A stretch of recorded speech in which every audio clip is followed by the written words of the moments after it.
Bantu support channel ini dengan cara klik subscriber 100% gratis, tidak bayar. Oke guys, terima kasih. Mari membaca.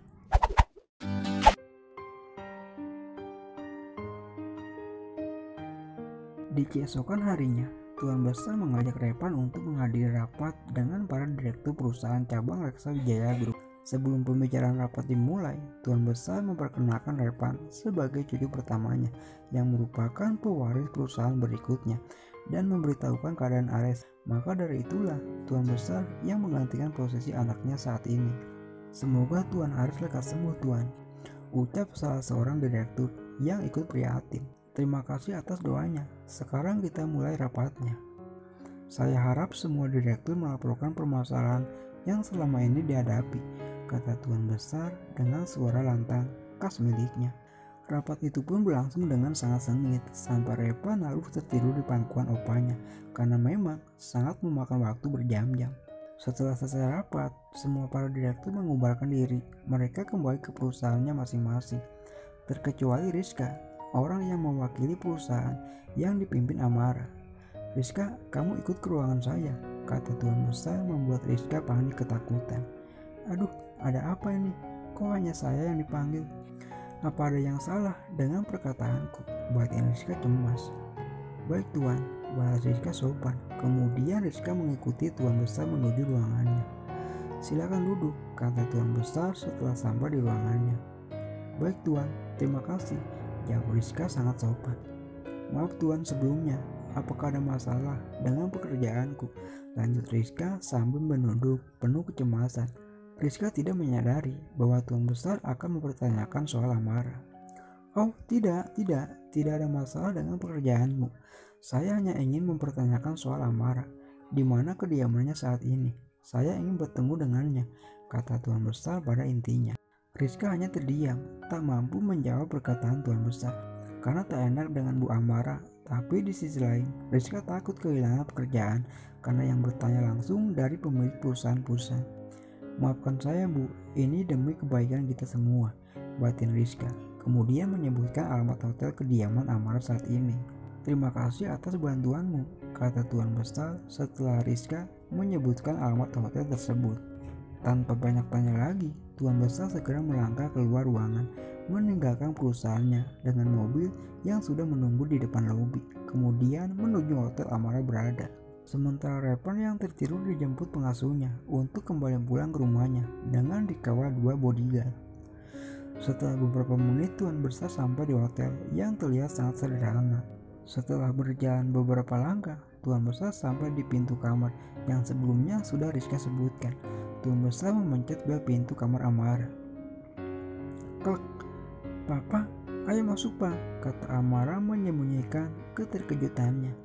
Nak, Papa datang ingin meminta maaf atas nama anak Papa selama ini yang dilakukan kepadamu. Papa sangat mengerti perasaanmu nak, tapi saat ini Papa sangat mohon agar kamu bisa kembali pulang. Kita berkumpul lagi seperti dulu nak, kata Tuan Besar sangat memohon dengan wajah melasnya. Papa jangan seperti ini, Amara tak mau melihat Papa bersedih seperti ini. Amara jadi ikut sedih Pak, kata Amara yang tak tega melihat wajah melas mertuanya. Kamu ikut pulang ya nak, suamimu sangat merindukanmu dan saat ini dia sedang sakit. Hanya kehadiranmu nak yang bisa menyembuhkan dirinya, kata Tuan Besar yang lagi-lagi memasang wajah sedih hingga Amara tak bisa berkutik karena tak enak hati dengan orang yang sangat dihormati semua orang memohon kepadanya. Akhirnya Amara menuruti permintaan mertuanya, meskipun rasa kecewa dan sakit hatinya pada anaknya masih membekas di hatinya karena permintaan Tuan Besar hingga Amara tak sanggup untuk menolaknya. Baiklah Pak, Amara siap-siap dulu, jawab Amara, lalu pergi untuk mengemas barang-barangnya. Tuan Besar langsung tersenyum setelah mendengar ucapan menantunya. Jelang beberapa menit, Amara keluar dengan menyeret koper beriringan dengan Tuan Besar untuk segera keluar hotel menuju mobil yang sudah menunggunya di depan lobi untuk kembali pulang ke rumah besar milik kediaman keluarga Reksa Wijaya.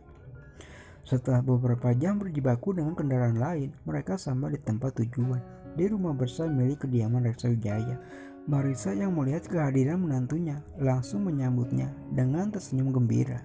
Makasih sayang, akhirnya kamu mau pulang, kata Marissa memeluk Amara. maafin Amara mah yang telah merepotkan mama sama papa, biar Amara dipelukan mertuanya. Repan di mana mah? Tanya Amara yang sejak tadi tidak melihat anaknya. Ada di kamar nak, menemani papanya yang sedang sakit, jawab Marissa. Kamu masuk aja sayang, mereka pasti akan sangat senang melihat kehadiranmu, lanjut Marissa tersenyum ke arah suaminya. Karena Marissa sangat senang suaminya berhasil menemukan menantu kesayangannya. Kini kebahagiaan mereka seakan datang kembali. Setelah beberapa bulan hidup terpisah, akhirnya mereka dipertemukan kembali.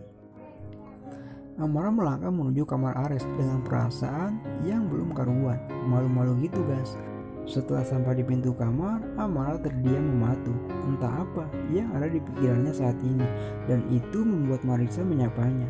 Ayo sayang, masuk, kata Marissa bersama suaminya, tak jauh di belakang Amara. Klek, mama, Repan rindu mama, teriak Repan membuat Ares sangat terkejut sekaligus bahagia. Sayang, kamu kembali. Aku nggak mimpi kan? Tanya Ares tak percaya melihat kehadiran Amara. Kemudian berusaha membangunkan badannya. Amara yang melihat Ares membangunkan badannya, tapi tak berdaya. Ares hampir terjatuh. Amara segera berlari memegang Ares. Untuk sesaat tatapan mereka saling terkunci. Ares segera memeluk hangat Amara dengan kasih sayang dan kerinduan sangat dalam karena selama ini terpisahkan. Sayang, maafkan atas kesalahanku. Aku mohon jangan pergi lagi dari kehidupanku. Aku sangat mencintaimu, kata Ares di tengah pelukannya. Setelah beberapa saat, Ares melepaskan pelukannya dan kembali berucap, aku janji tidak akan pernah mengkhianatimu lagi. Kita bangun semuanya dari awal ya sayang, lanjut Ares sambil memegang kedua bahu Amara, kemudian mencium keningnya. Tuan Besar dan Nyonya Marissa yang hanya menyaksikan di balik pintu, ikut tersenyum bahagia, karena yang selama ini mereka harapkan tercapai dengan sempurna. Tuan Besar dan Nyonya Marissa benar-benar merasa bersyukur akibat permasalahan yang menimpa keluarganya. Kini membawa hikmah yang sempurna. Ares telah meninggalkan dunia masa lalunya dan mencintai Amara setulus hatinya.